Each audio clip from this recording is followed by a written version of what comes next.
তিনিও কিন্তু তাদের হাতে আর্মি ছিল, র‍্যাব ছিল, বিডিআর ছিল, সেনাবাহিনী ছিল, দলের লোক ছিল, কর্মী ছিল, নেতা ছিল। কিন্তু আল্লাহ বলেছেন আমি তোরে নামায় ছাড়বো, কোন সেনাবাহিনী চাইলেও তোর ক্ষমতার চেয়ারকে আটকে ধরে রাখতে পারবে না। আল্লাহ যা লিখে রেখেছে হবে, আল্লাহ যা লিখে রাখেন না এটা হবে না, এটাই হচ্ছে মেসেজ। আচ্ছা, এবার একটা কোন সুরসার না, একদম সোজা সাপটা কথা, সোজা সাপটা কথা। একটা মুরব্বী যদি ভাবতে পারে যে আল্লাহ যা লিখে রেখেছে তাই তো হয়েছে, একটা মুরব্বী যদি ভাবে যা কষ্ট পেয়েছি আল্লাহই তো দিয়েছে, যা সুখ পেয়েছি আল্লাহই তো দিয়েছে, আল্লাহই তো সব মালিক, তাহলে আমার টেনশনটা কোথায়?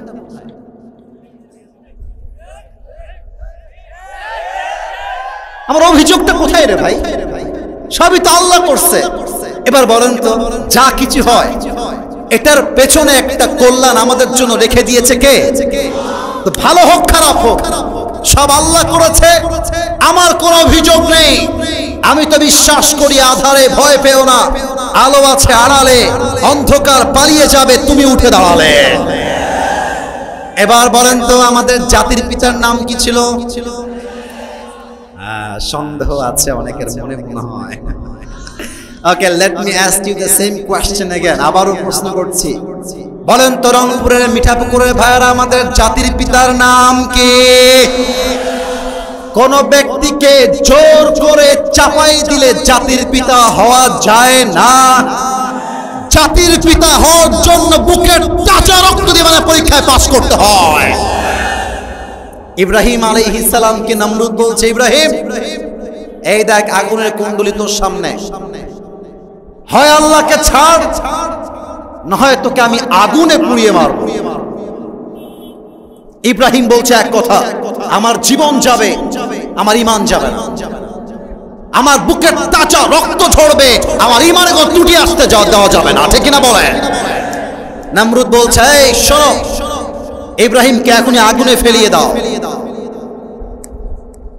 এবার জিবরাইল বলছে, ইব্রাহিম তুমি আমার কাছে সাহায্য চাও, আমি তোমাকে বাঁচায় দিব।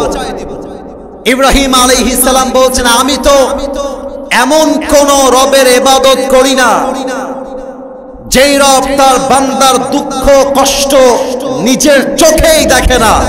হাসবুনাল্লাহু ওয়া নি'মাল ওয়াকিল, আমার রব আমার জন্য যথেষ্ট, তোমাকে আমার কোনো প্রয়োজন নেই।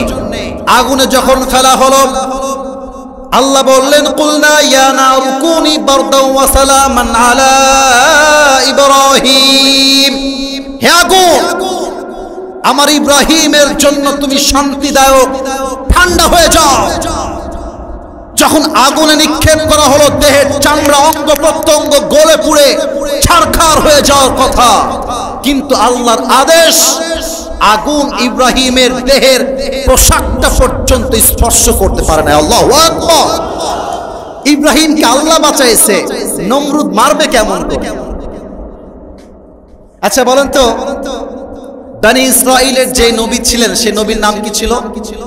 মুসা আলাইহিস সালাম। একটু বলেন না, আমার সাথে কথা বলেন, কি নাম ছিল সেই নবীর? নাম কি ছিল? মুসা আলাইহিস সালাম। আচ্ছা, আপনারা কক্সবাজার সমুদ্র সৈকত নাম শুনছেন না? এই ডানের ভাইরা কথা বলেন নাই। আমি ওয়াজ করছি আপনাদের থেকে জানার জন্য নয়, আপনাদেরকে অ্যাক্টিভ রাখার জন্য।